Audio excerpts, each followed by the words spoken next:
What's up, spilled milkers? Ask me anything coming to you on a Monday. I hope you had a lovely holiday weekend for all who celebrated Easter. Let's get right to it. Hey, by the way, if you're listening to this and you aren't coming on my trip to Sicily, why not? Why not? All you got to do is go to my website, andrewzimmern.com, or the top of this post, and there's information on how you can sign up. It's going to be incredible. 8 days, 9 nights, 9 days, 8 nights in Sicily with me, just 20 of us. It's going to be incredible, and I'm with you the whole way, taking you to a lot of my favorite little spots. It's going to be a blast. Bruce writes, "Hi, Andrew. We have 2 pheasants, 6 quail, and a healthy supply of Ojibwe parched wild rice from upper Minnesota and upper Wisconsin. Aren't you lucky? I have a lot of the same in my freezer. We'd like to make and serve both game birds for a meal. We have 2 ovens if that's important. I'm guessing neither bird has much fat, so keeping them moist would be essential. What's your suggestion for preparing a meal that exudes a Northwoods ambiance and taste in a suburban Chicago setting? By the way, I saw your testimony to the late chef David Boulay on Instagram. I ate at his restaurant Montrachet shortly after it opened many years ago. Memorable, blah, blah, blah. Will you be appearing in Chicago for an event anytime this year?" Yes, probably in the fall. I'm also going to be at... why am I blanking on the name? At that a food festival in Wisconsin, about an hour and a half away from Chicago. More on that later. That's not till October, November. But let's get back to the important part. I would think of this as 2 different courses. And what I would do is I would go look at my season 2 of Wild Game Kitchen. We have the recipes on our website. I have a Vietnamese style quail salad, but what I would do is I would take the quail, I would cut the backbones out. I would, unless they're already semi-boneless. But if you shot them, I would take the backbones out and do the best to trim out as many of those little bones as possible. Marinate them. Soy sauce, sugar, lemon, scallions, ginger, garlic, a little sesame oil. Let that sit overnight and just pop them underneath the broiler. Or if you have a grill on your porch, you can grill them to about medium rare-ish. Let them rest till medium and serve them on top of some kind of salad. You could take it in a French direction with a mustardy vinaigrette on wintry greens. You could serve it with spring greens, watercress, spinach, things like that in a citrus vinaigrette that would go great with that sort of Asian-y marinade. But I think you serve it room temperature and have that sort of like the first thing, or a platter in the middle of the table. Then with the pheasants, I would cut them in parts. And again, I mean, my favorite recipe, I would go back to season 1 of Wild Game Kitchen, recipes on my website at andrewzimmern.com as well, where I brown the pheasant quarters, and then I deglaze the pan with shallots and apples and apple brandy and apple cider, apple vinegar, apple, some cream, and then put the pheasant back in there to cook till about medium-ish. Pull the breasts, let the dark quarters keep cooking for a while, platter them up, serve that incredible French-inspired, Normandy-inspired pheasant dish. And with wild rice that good, and I have the same stuff in my pantry I'm lucky enough to get from First Peoples that live up in northern Minnesota that send me some every year. I think all you have to do is cook it like pasta till it's about 3/4 of the way done, drain it, and then saute it in brown butter with little bits of onion, maybe some, a little bit of salt, a hint of acid sometimes, just to sit with that brown butter. And I usually like to fry some sage in the brown butter at the beginning, reserve it, and then put it back in, let it crumble up, and they'll be delicious with that meal. So there you go. Karen writes, I really like your travel restaurant recommendations and wondering if you have a compilation somewhere. Well, if you are subscribing to my Substack, then you have access to the archive. So if you go back to all those Ask Me Anythings, we actually put them in written form there. So you have access to dozens and dozens and dozens. But we are also working on an interactive map for my website with little pins all over the world to all of the places that I love to eat. How's that for fun?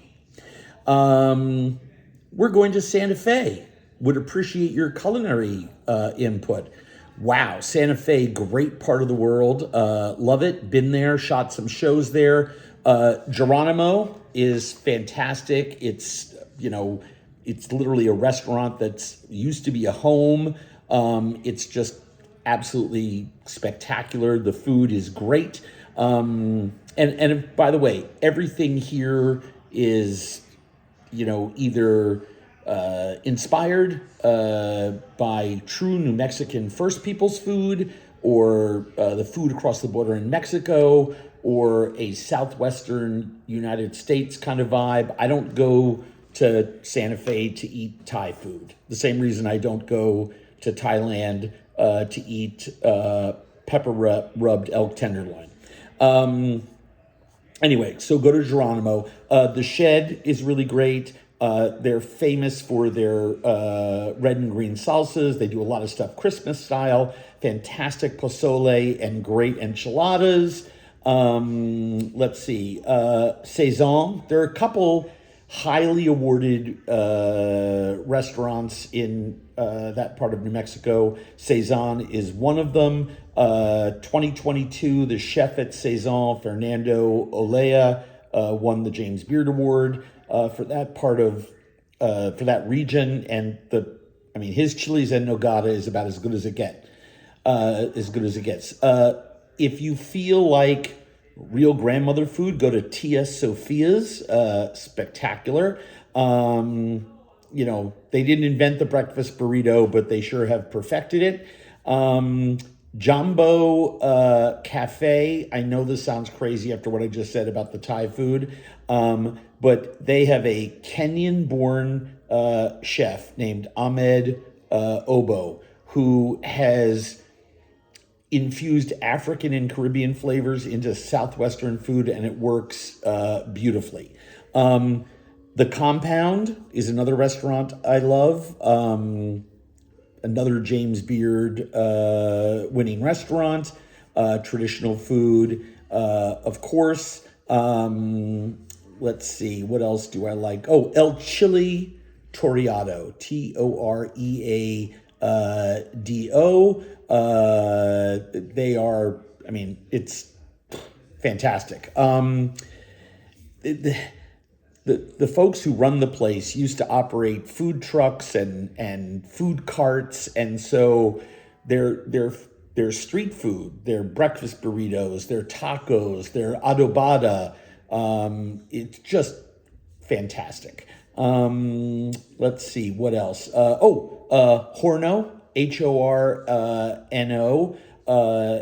Weekly fried chicken dinners there are not to be missed. Let's see, Paloma in the Rail Yard District, also Mexican, also fantastic. That should, that should keep you busy for a while. Cassie writes, I'm hoping you can settle an argument. I think it's fine to eat chicken that looks a little pink in spots as long as the overall temperature is above 165. Yes, you are correct. My sister won't touch it. That's a shame, but it just means more for you, Cassie. Here's the deal. The better the quality of your chicken, the pinker your meat has the potential to be. And with really good chicken, the stuff that I buy at our farmer's market here in Minneapolis and St. Paul is I'll get chickens that the dark meat, actually there's veins in them, and they had real blood in them. So you'll bite into it, and there'll be a dark line or something that the meat's coming right off the bone. It's well over 165, and I'm talking about braising dark quarters, and it still is pink in the white meat and sometimes red around the knuckles of the dark meat. So it's not about color, it's about food safe temperature. And everyone overcooks their chicken. My white meat, when it goes to 150, 155, I stop. It'll rise in temperature, but I don't want to dry it out. Angie writes, should I always rinse canned beans? Yes. When beans are canned, they are acidulated. In other words, there's some water that goes in there which has an acid in it as a natural preservative, sometimes an unnatural preservative as well. So I always rinse my beans if I use canned beans. I guess my burger video has inspired a lot of questions. What's your favorite fast food chicken sandwich? Oh my gosh. I don't know. I'll eat them wherever I get them. High, low, doesn't matter. I will say, fresh, like at the place, Popeyes is just fantastic. And for chicken tenders, my kid has turned me on to Cane's. And obviously, Culver's sometimes offers one, and I'm there a lot. So Matt writes, best onion rings. The Varsity in Atlanta. That's a one-off. I don't know any chains that do good onion rings. Onion rings have to be hand-dipped. I guess a bunch of people also were saying, I get these questions from the team that works on the Substack. And the note here is a bunch of people were saying they like InNOut and Five Guys, if you care to comment. Five Guys is great. It just, they're not as ubiquitous. It's a very nice burger. My kid likes them. When the fries are hot, the fries are great. Unlike InNOut, which has the worst French fries in the universe, that they are allowed to serve that and people pay for it shocks me. They're starchy, dry, and flavorless, and rarely hot, even when you get them there. And I've said it before, and I stand by it. I don't think there's a restaurant in America that has as many people saying they love it, but every time I go there, I'm reminded how overrated it is. I don't think there's a place I can say that more about than InNOut. The burger just doesn't taste like meat. I mean, it's not good. And I get it. A lot of people in the West grew up on it, and so it's your thing. I'm not trying to yuck on your yum. I'm just like, the fries are terrible, and the burgers are meh. And I don't care if they have cute names like Double Animal Style. It doesn't make any difference to me. It's just, I don't care about the hacks in ordering. It's not good. Ian writes, favorite Grateful Dead song. Oh, come on. Here's the deal. Song list, set list, discography is so deep. I mean, certain live versions of Knocking on Heaven's Door have floored me, but that doesn't mean that it's my favorite Grateful Dead song. But off the top of my head,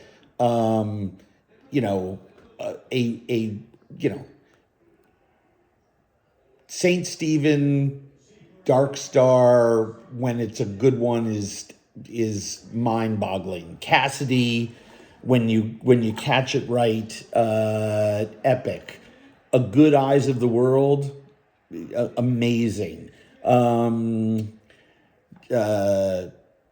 China Cat Rider, fantastic. Scarlet Fire, Scarlet Begonias into Fire on the Mountain. amazing. Sugaree. I just played Sugaree with the Jerry Garcia band cover band in Atlanta. It's just a beautiful, beautiful song. I'm a good wharf rat. I mean, I listen to the Grateful Dead all the time. I don't pick a song. I just throw on a concert, a live recording, and go. I'm sure I'm blanking on a whole bunch of other ones that I love, but I adore the Grateful Dead. And Poison. What's the most disturbing thing that I've ever eaten? Overcooked pork chops at friends' houses. Overcooked chicken at friends' houses. There are some people I know who I share some holidays with, and oftentimes they would serve a crown roast of pork, and they were so proud of it.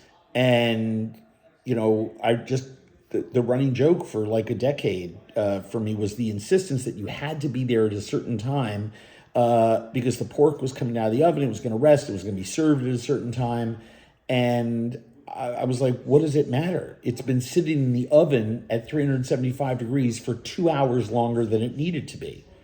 I think those are the kind of disturbing things to me. It's not, I've eaten fetal animals. Ones that are a day or two old. I've eaten actual fetal animals, right? Right out of the eggs. And love them. And that shocks, most people find that very disturbing. I do not. I find it delicious. What do I think of soy paste as an ingredient? Soy paste.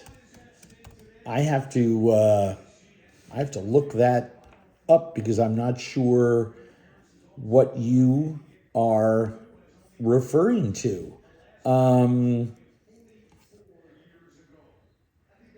Soybean paste, Korean or Chinese. Love it, cook with it all the time.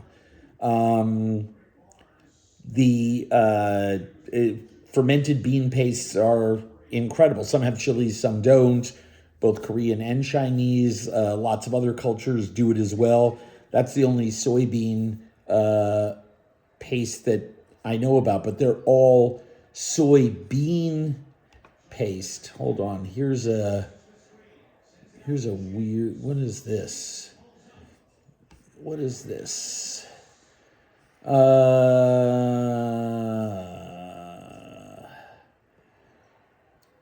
Well, this is a Taiwanese liquid product.